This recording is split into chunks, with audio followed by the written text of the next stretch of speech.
आज हम एक ऐसी कंपनी के बारे में बात करने वाले हैं जिसके डिविडेंड के चर्चे पूरी इंडिया में होते हैं और इस कंपनी का नाम है वेदांता लिमिटेड। अब वेदांता की खास बात यह है कि अगर किसी कंपनी को 100 करोड़ का प्रॉफिट हुआ तो वो ज़्यादा से ज़्यादा 80 करोड़ 90 करोड़ का डिविडेंड दे देगा और 100 करोड़ का दे देगा कि पूरा का पूरा प्रॉफिट डिविडेंड में बांट दिया। लेकिन वेदांता एक ऐसी कंपनी है जिसको पिछले फाइनेंशियल ईयर में 14,000 करोड़ का प्रॉफिट हुआ और उसने जो डिविडेंड बांटा है वो है 41,000 करोड़। हालांकि कई सारे इन्वेस्टर्स काफी बिजी है डिविडेंड कलेक्ट करने में और खुश भी है, लेकिन कंपनी जो डिविडेंड दे रही है इसकी कहानी कुछ सीधी सादी नहीं है, इसके पीछे एक महाभारत छुपा है और इसी महाभारत के बारे में आज की इस वीडियो में हम बहुत डिटेल में बात करेंगे। नमस्कार, मैं प्रसाद आपका आज की इस वीडियो में स्वागत करता हूँ। वीडियो की शुरुआत करने से पहले आपको बता दूं कि हमारे फंडामेंटल कोर्स की जो एक्सटेंडेड डेट थी वो कल खत्म होने वाली है। अब इसके बाद आपको जो डिस्काउंट है वो नहीं मिलने वाला, तो डिस्काउंट का ये लास्ट चांस बिल्कुल भी मिस मत कीजिए। लिंक नीचे डिस्क्रिप्शन और कमेंट बॉक्स में दी गई है। अब देखिए, इस महाभारत को समझने के लिए सबसे पहले हमें ये समझना होगा कि कंपनी एग्जैक्टली प्रॉफिट कहाँ से कमाती है। तो देखिए, ये जो कंपनी है ये अलग अलग मेटल्स जैसे कि जिंक, एल्यूमिनियम, कॉपर, इनकी माइनिंग करती है और माइनिंग करने के बाद इनकी रिफाइनिंग भी करती है और फिर इन मेटल्स को इंडिया में या फिर इंडिया के बाहर बेच देती है। अब यही इनका मेन सोर्स ऑफ इनकम है। अब देखिए, अगर मैं रेवेन्यू की बात करूं तो कंपनी का सबसे ज्यादा रेवेन्यू आता है एल्यूमिनियम से। एल्यूमिनियम से कंपनी का 35% रेवेन्यू आता है और प्रॉफिट आता है 25%। लेकिन अगर मैं जिंक की बात करूं तो जिंक में इनकी मार्जिन बड़ी अच्छी है। कंपनी के रेवेन्यू का 21% जिंक से आता है, लेकिन कंपनी के प्रॉफिट का लगभग 51% अमाउंट वो अकेले जिंक से आता है। और इंटरेस्टिंगली जिंक के प्रोडक्शन की बात करें तो इनके पास पूरी मोनोपोली है। इंडिया में जितना भी जिंक का प्रोडक्शन होता है उसका 77% अकेले वेदांता से आता है। अगर हम वेदांता के फाइनेंशियल्स पर नजर डालते हैं तो कंपनी का रेवेन्यू पिछले 5 सालों में कंपाउंडेड सालाना 10% से बढ़ रहा है और कंपनी का प्रॉफिट कंपाउंडेड सालाना मात्र 4% से बढ़ रहा है। अब जब कंपनी की ग्रोथ इतनी स्लोली हो रही है तो सबके एक्सपेक्टेशन तो यही रहेंगे कि कंपनी अपना जो भी प्रॉफिट है वो बिजनेस में इन्वेस्ट करे और ज़्यादा से ज़्यादा ग्रो करने की कोशिश करे। लेकिन यहाँ पर जो चल रहा है वो इसके पूरी तरह से विपरीत है। यहाँ पर बिजनेस में इन्वेस्ट करने की बजाय ये जो पैसा है ये डिविडेंड के तौर पर बांटा जा रहा है। अगर हम कंपनी का डिविडेंड पे आउट रेशो देखते हैं तो वो हमें ये बताता है कि कंपनी अपने प्रॉफिट में से कितना पैसा डिविडेंड के तौर पर बांट रही है। फाइनेंशियल ईयर 2022 में वेदांता को जो डिविडेंड पे आउट रेशो था वो 89% था, यानी कि अपने टोटल प्रॉफिट में से 89% प्रॉफिट इन्होंने सिर्फ डिविडेंड के तौर पर बांट दिया और बाकी बचा वो 11% बस कंपनी ने अपने पास रखा। वही पिछले फाइनेंशियल ईयर में कंपनी ने काफी एक अमेजिंग स्टेप ली।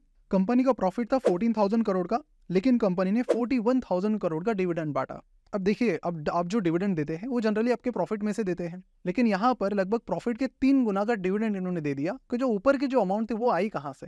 तो इसके लिए जब हम कंपनी को और डिटेल में गए, कंपनी के फाइनेंशियल्स को देखा तो पता चला कि ये जो पैसा आ रहा है ये कंपनी कर्ज लेकर डिविडेंड बांट रही है। अब सुनने में तो आपको भी अजीब लगेगा, लेकिन कंपनी ये इतना डिविडेंड क्यों बांट रही है इसके पीछे एक अलग ही स्टोरी है। अब देखिए, कंपनी की 68% शेयर होल्डिंग प्रमोटर्स के पास है, यानी जितना भी डिविडेंड जा रहा है उसका 68% यानी ज्यादातर डिविडेंड प्रमोटर्स को जा रहा है। आपको बता दूं कि वेदांता ग्रुप की जो सबसे मेन कंपनी है वो है वेदांता रिसोर्सेज, जो कि यूके में लिस्टेड है, और फिर ये जो बाकी कंपनीज हैं ये उनकी कहीं ना कहीं सब्सिडरीज हैं। अगर मैं ओवरऑल वेदांता ग्रुप की बात करूं तो उन पर 1,13,000 करोड़ का लॉन्ग टर्म कर्जा है। इसमें से लगभग 65,000 करोड़ का जो कर्जा है वो वेदांता रिसोर्सेज का है और लगभग 57,000 करोड़ का जो कर्जा है वो वेदांता लिमिटेड का है। अब इस फाइनेंशियल ईयर में वेदांता रिसोर्सेज को 22,000 करोड़ का जो कर्जा है वो रिटर्न करना है।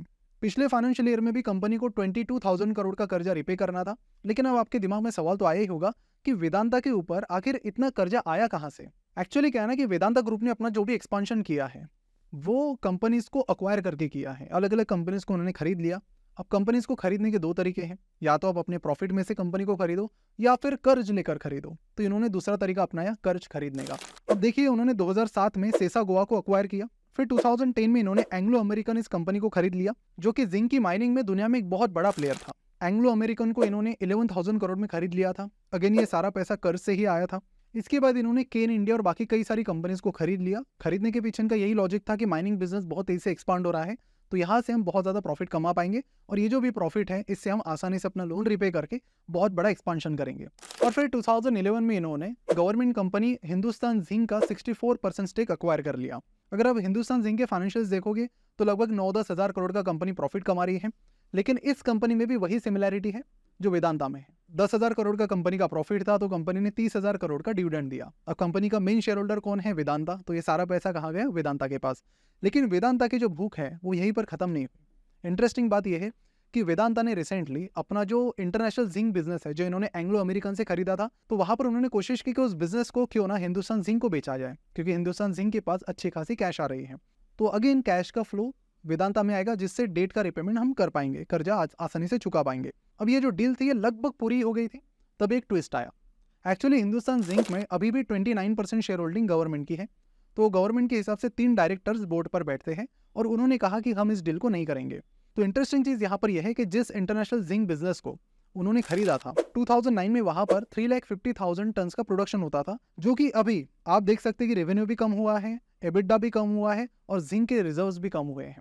यानी हर एक पैरामीटर में वो बिजनेस अच्छा नहीं कर रहा है। इसके बावजूद भी 2009 में इस बिजनेस का वैल्यूएशन $1.1 बिलियन था और अब वो हो गया है $2.9 बिलियन। अब ऐसा कहा जा रहा है कि गवर्नमेंट नॉमिनीज ने शायद इसी चीज को बोलकर इस डील को मना कर दिया, लेकिन इससे वेदांता ग्रुप के लिए थोड़ी बहुत प्रॉब्लम तो क्रिएट हो गई, क्योंकि अब जो पैसा इन्होंने सोचा था कि इस बिजनेस को बेचकर आएगा वो नहीं आ पा रहा है, जिसकी वजह से इनके डेट पेमेंट्स प्रॉब्लम में आ सकते हैं। अब देखिए 2018 में इंडिया में स्टील कंपनीज काफी अच्छा परफॉर्म कर रही थी। आप JSW की बात कीजिए या फिर टाटा स्टील की बात कीजिए, अच्छी खासी प्रॉफिटेबिलिटी वो दिखा रहे थे और इसी चीज को देखकर वेदांता ने स्टील इंडस्ट्री में जाने का फैसला किया और ESL स्टील नाम की कंपनी को अक्वायर किया। लेकिन अक्वायर करने के बाद 2-3 साल कंपनी प्रॉफिट में रही और अचानक से अभी वो लॉस में चली गई है। पिछले साल कंपनी को 500 करोड़ का नुकसान हुआ है, जिसके बाद वेदांता ग्रुप ने सोचा कि क्यों ना इस बिजनेस को बेच दिया जाए। जब बेचने के लिए उन्होंने बीट्स मंगाई तो कुछ खास इंटरेस्ट नहीं आया, जिसकी वजह से इस बिजनेस को भी वो ना बेच पा रहे हैं और ना ही प्रॉफिटेबल बना पा रहे हैं। अब देखिए बड़ा प्रॉब्लम यह है कि 31 दिसंबर 2023 को वेदांता रिसोर्सेज को 4,200 करोड़ का डेट रिपेमेंट करना है और फिर जनवरी 2024 में इन्हें 8,200 का अपना बॉन्ड होल्डर्स का पेमेंट पे करना है। अब इन दोनों के लिए कंपनी के पास पैसा कहां से आएगा, ये एक बहुत बड़ा सवाल है। अब वेदांता रिसोर्सेज ने सोचा कि हम अपने पास जितने भी रिजर्व्स हैं, सरप्लस है, प्रॉफिट है, सारा का सारा पैसा वेदांता रिसोर्सेज को दे ताकि हम जल्द से जल्द इस लोन से छुटकारा पाए। लेकिन प्रॉब्लम यह है कि इंडिया में लिस्टेड कंपनीज ऐसा नहीं कर सकते और इसीलिए वेदांता लिमिटेड ने ये डिविडेंड का जरिया अपनाया। लेकिन वेदांता की ये भी ख्वाहिश थी कि हम प्राइवेट हो जाए तो ये फिर ये सारे ऑब्लिगेशन हमारे ऊपर से हट जाएंगे और हम फिर आसानी से पैसा वेदांता रिसोर्सेज को दे पाएंगे, जिसके लिए उन्होंने इन्वेस्टर से रिक्वेस्ट की कि आप वॉलंटरी मतलब अपनी मर्जी से शेयर्स हमें बेच दीजिए, फिर हम कंपनी को डिलिस्ट करते हैं, यानी पूरी तरह से प्राइवेटली चलाते हैं और उसके बाद हम जो चाहे मनमर्जी कर सकते हैं। लेकिन हुआ ये कि लोगों ने वॉलंटरी यानी अपनी मर्जी से शेयर्स दिए ही नहीं, जिसके चलते कंपनी अभी भी लिस्टेड है और कंपनी स्ट्रगल कर रही है कि आखिर अपना पैसा वेदांता रिसोर्सेज को कैसे भेजे जिससे कंपनी अपने कर्जे का रिपेमेंट कर पाए। अब देखिए आपको बड़ा पिक्चर दिखा दो, हिंदुस्तान जिंक ने क्या किया, अपना प्रॉफिट डिविडेंड के तौर पे वेदांता लिमिटेड को दिया। वेदांता लिमिटेड ने फिर अपने पास जितना भी पैसा है साथ में जो कर्जा है उसको भी डिविडेंड के तौर पे देकर उसको वेदांता रिसोर्सेज को दे दिया और वेदांता रिसोर्सेज उससे डेट की रिपेमेंट कर रही है। लेकिन ये जो प्रॉफिट है हिंदुस्तान जिंक और वेदांता का ये भी सफिशिएंट नहीं है। इसके लिए कंपनी के CFO ने अभी रिसेंटली कहा है कि वो भी और कर्जे लेने वाले हैं। उनका प्लान है कि 4,000 करोड़ के कर्जे वो बैंक से लेंगे, गवर्नमेंट बैंक से, और लगभग 5,000 करोड़ के कर्जे वो बाहर से लेंगे और इससे वो कंपनी की जो डेट रिपेमेंट की प्रोसेस है उसको फुलफिल करने की कोशिश करेंगे। तो ओवरऑल अगर कंक्लूजन की बात करें तो वेदांता ग्रुप के जो भी एक्सपेंशन प्लान्स थे वो पूरी तरह से फेल हो गए, जिसकी वजह से वो पूरी तरह से अब डेट के ट्रैप में फंस गए हैं। अब इस डेट के ट्रैप की वजह से ना वो अपने बिजनेस में इन्वेस्ट कर पा रहे हैं ना कुछ अपना कर पा रहे हैं। सारा का सारा पैसा जा रहा है बैंक्स को जहां से उन्होंने लोन लिया था, जिसकी वजह से पिछले 5 साल में वेदांता की और हिंदुस्तान जिंक की जो प्रॉफिट ग्रोथ है वो कंपाउंडेड सालाना बैंक के FD रेट से भी कम हो रही है। तो शायद आप में से कई सारे लोगों को ये डिविडेंड्स अट्रैक्टिव लग रहे होंगे, लेकिन इसके पीछे की जो स्टोरी है ये काफ़ी हॉरिबल है जो सभी को समझनी ज़रूरी है। तो आपके कोई फ्रेंड्स है जो वेदांता को होल्ड करते हैं तो उन तक वेदांता का ये पूरा बिजनेस एनालिसिस ज़रूर शेयर कीजिए ताकि उन्हें भी पता चले कि कंपनी कैसे ऑपरेट करती है, कहाँ से रेवेन्यू कमाती है और फिर ये जो डिविडेंड्स है ये एग्जैक्टली कहाँ पर जा रहे हैं और क्यों जा रहे हैं। अब देखिए कंपनी का जो प्रॉफिट है वो कहाँ पर जा रहा है, कंपनी डिविडेंड के लिए पैसा कहाँ पर ला रही है, इन सारी चीज़ों के लिए आपको कंपनी का कैश का फ्लो समझना होगा, जो हमें पता चलता है कंपनी के कैश फ्लो स्टेटमेंट से, जो कि इंडिया में बहुत ज़्यादा अंडररेटेड है। तो कैश फ्लो स्टेटमेंट जैसे ही कई सारी अंडररेटेड और मोस्ट इंपॉर्टेंट चीज़ों को हमने हमारे the complete course on fundamental analysis में कवर की है, जहां पर आप फाइनेंशियल स्टेटमेंट्स के बेसिक्स से लेकर फॉरेंसिक एनालिसिस तक सारी चीज़ें आसानी से सीख जाएंगे। इस कोर्स की जो फ्रीडम ऑफर है उसे हमने एक्सटेंड किया था, जिसकी आखिरी डेट है कल की, जिसके बाद आपको ये कोर्स कभी भी 1947 रुपीज़ में नहीं मिलेगा। तो इस ऑफर को बिल्कुल भी मिस ना करें। तो मिलते हैं अगले वीडियो में। Thank you so much for watching this video.